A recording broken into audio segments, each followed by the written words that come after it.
Bismillahirrahmanirrahim. Assalamualaikum warahmatullahi wabarakatuh. Perkenalkan, nama saya Khairun Nikmah dengan NIM 203200052. Di sini saya akan menyampaikan tentang pemaparan materi dengan judul Alam Kubur. Alam kubur biasa disebut juga dengan alam barzah atau yang berarti sebuah alam yang berada di antara dunia dan akhirat.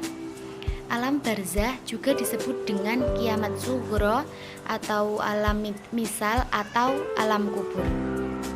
Barzah sendiri secara bahasa berarti penghalang atau pemisah antara dua hal. Secara istilah, barzah adalah jarak pemisah antara akhir kehidupan atau kehidupan duniawi menuju kehidupan ukhrawi atau kehidupan yang akan kita jalani selama-lamanya. Dengan arti alam barzah adalah alam yang akan kita lalui setelah kita mengalami kematian, yang akan kita lalui di alam kubur. Ketika kita sudah mati, maka orang-orang di sekitar kita berkewajiban untuk memandikan kita, mensolatkan, dan juga menguburkan. Apabila si mayat telah siap untuk dikuburkan, maka diharamkan untuk mengolor-ngolor waktu.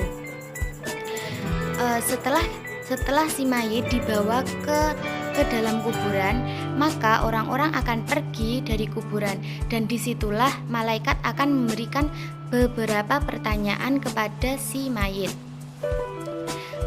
Pertanyaan-pertanyaan tersebut diantaranya adalah yang pertama, man robbuka, yang berarti siapa Tuhanmu. Yang kedua, man dinuka, apa agamamu. Yang ketiga, man nabiyuka, siapa nabimu. Yang keempat adalah aina kiblatuka, atau di mana kiblatmu. Dan yang kelima adalah man ikhwanuka, atau saudaramu.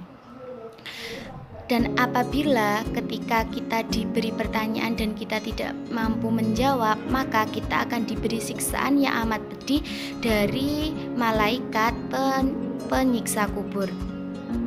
Maka dari itu hal yang paling patut kita persiapkan sebelum kita meninggal adalah amal kebaikan, karena semuanya ketika kita sudah mati.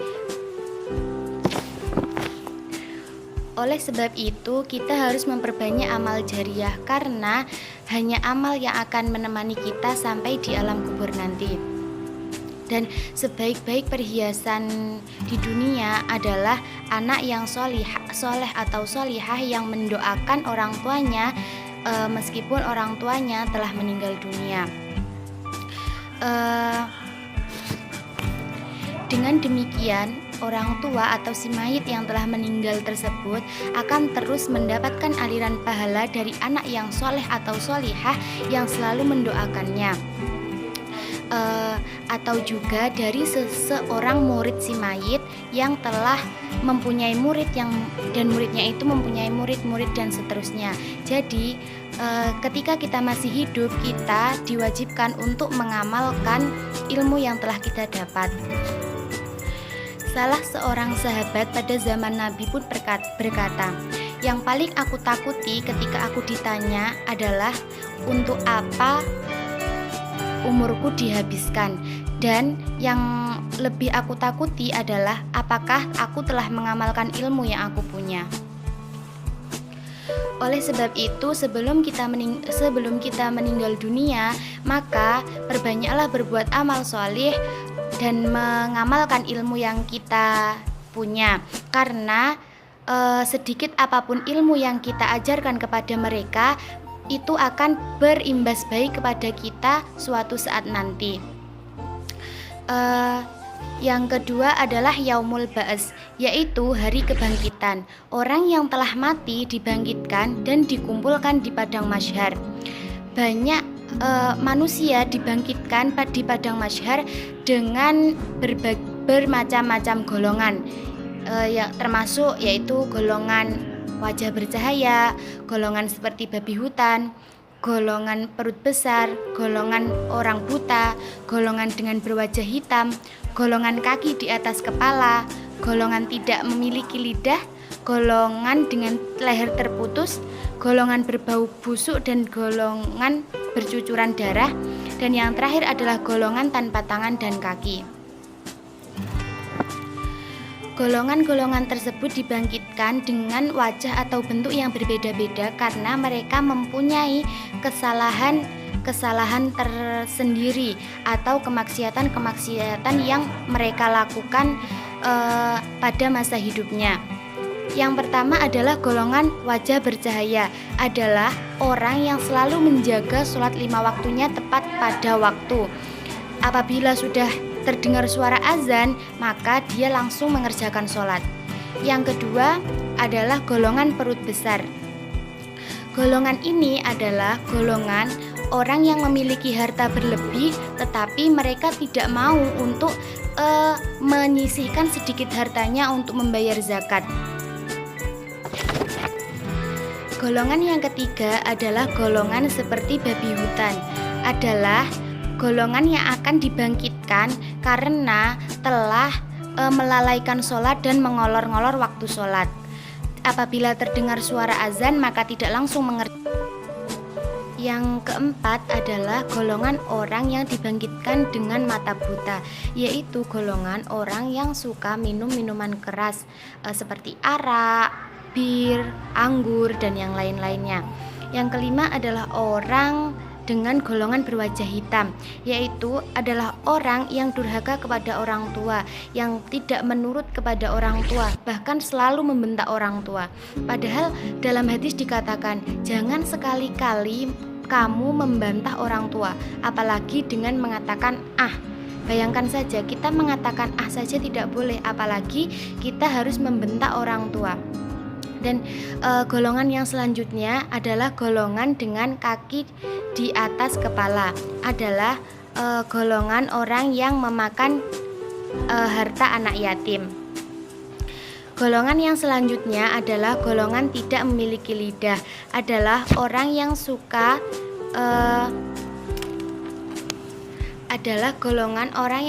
memberi kesaksian yang tidak benar. Golongan yang selanjutnya adalah golongan dengan leher terputus, adalah orang yang suka memberikan kesaksian palsu. Padahal kita dilarang untuk berbuat bohong, sedangkan kesaksian sangat dibutuhkan dalam menentukan keputusan. Apa jadinya jika kesaksian tersebut adalah kesaksian yang dusta?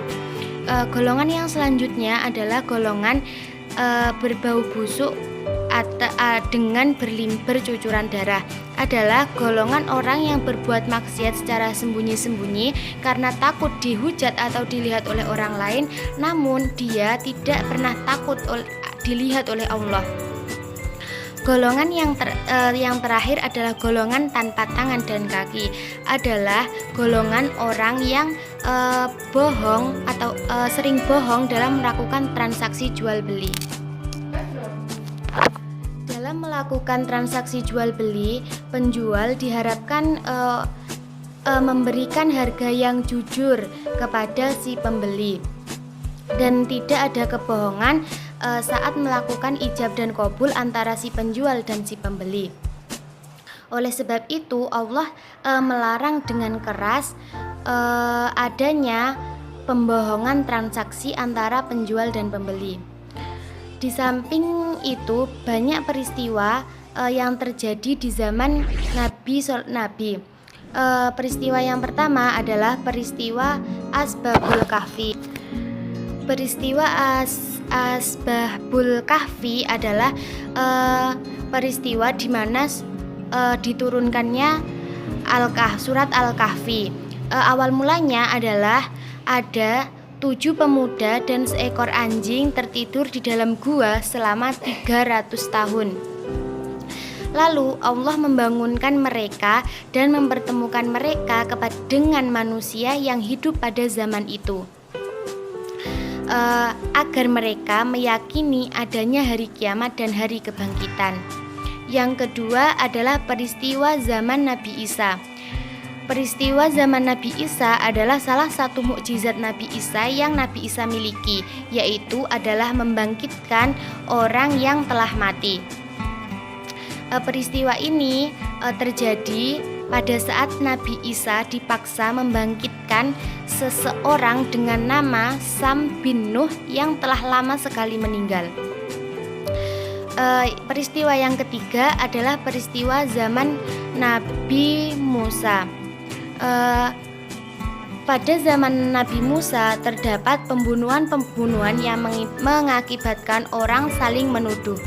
Orang-orang meminta tolong kepada Nabi Musa untuk mengungkap kejadian tersebut, sehingga Allah menyuruh Nabi Musa untuk mengungkap masalah tersebut dengan cara memukulkan salah satu bagian sapi betina untuk menghidupkan orang yang telah mati dan menanyai atau mengklarifikasi siapa yang telah membuat keonaran dengan menjadikan banyak sekali pembunuhan yang terjadi pada saat itu, sehingga masalah yang terjadi pada saat itu akan terpecahkan dengan baik karena kemukjizatan Nabi Musa yang telah diberikan oleh Allah Subhanahu wa taala. Sehingga mukjizat ini semata-mata Allah berikan kepada Nabi Musa untuk memberikan atau mengingatkan manusia akan kebesaran Allah Subhanahu wa taala. Dengan demikian, apabila kita sebagai manusia merasa tidak yakin kepada Allah, maka itu adalah kesalahan yang paling besar yang kita perbuat, karena banyak sekali kemukjizatan Nabi yang telah Allah berikan. Salah satunya itu tadi Nabi Musa yang bisa membangkitkan orang yang telah hidup demi mengklarifikasikan kejadian pada saat itu, dan Nabi Isa yang telah bisa membangunkan orang yang telah mati. Sedangkan mukjizat yang paling banyak diberikan kepada Nabi adalah kepada Nabi Muhammad SAW. Banyak sekali mukjizat yang didapat oleh Nabi Muhammad, termasuk adalah Al-Quran. Al-Quran adalah mukjizat yang paling besar yang diberikan Allah kepada Nabi. Lanjut kepada materi selanjutnya, yaitu tentang hisab. Hisab adalah hari perhitungan amal Allah. Hari perhitungan amal Allah menghitung dengan sangat teliti daripada manusia. Disinilah manusia akan menentukan nasibnya, apakah dia bisa masuk ke surga atau bahkan dia harus berdiam diri di neraka. Yang kelima adalah Shirathul Mustaqim. Shirathul Mustaqim adalah jembatan di atas neraka jahanam yang menghubungkan dengan surga dan yang menghubungkan antara pintu surga. Shirathul Mustaqim artinya jalan yang lurus. Disinilah manusia menaruh sebagian nyawanya. Apabila dia terjatuh, terpeleset, maka mereka akan berdiam di neraka. Untuk melewati jalan Shirathul Mustaqim ini, seseorang melakukan dengan berbagai cara. Ada yang berlari secepat kilat, ada yang merangkak, ada juga yang berjalan dengan hati-hati dan sebagainya. Yang keenam adalah syafaat dan orang yang berhak diberi syafaat dan menerima syafaat. Dibedakan menjadi dua. Yang pertama adalah khusus Rasulullah, yaitu syafaat untuk Abu Thalib untuk penduduk surga. Yang kedua adalah syafaat yang bersifat umum. Syafaat ini diberikan kepada selain Rasulullah. Misalnya diberikan dari seorang hafidz Al-Quran kepada 10 keluarganya. Maka seorang hafidz Al-Quran tersebut bisa memilih siapapun yang dia kehendaki dengan maksimal 10 orang ahli neraka yang bisa dibawa ke surga. Yang ketujuh adalah pengertian surga. Apa sih surga itu? Kenapa banyak orang yang mengidam-idamkan surga?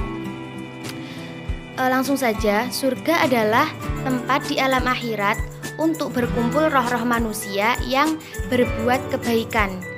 Di dalam surga banyak kenikmatan yang ada di sana, termasuk Telaga Kausar adalah di mana ketika kita meminum air yang ada di situ, maka kita tidak akan merasakan haus untuk selama-lamanya.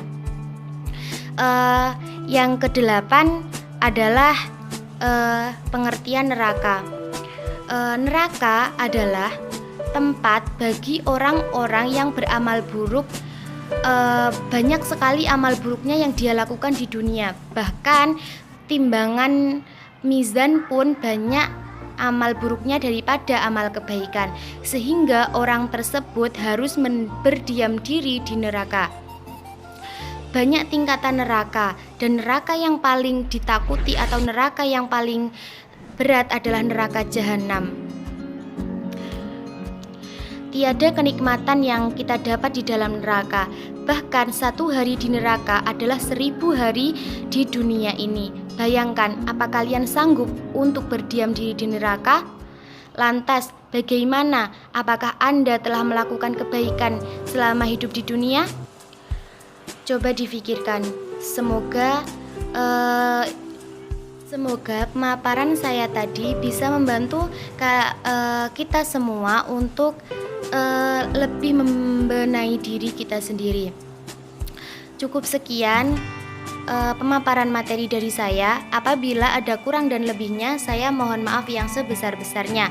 Akhirul kalam, billahi taufiq wal hidayah, waridho wal inayah. Wassalamualaikum warahmatullahi wabarakatuh.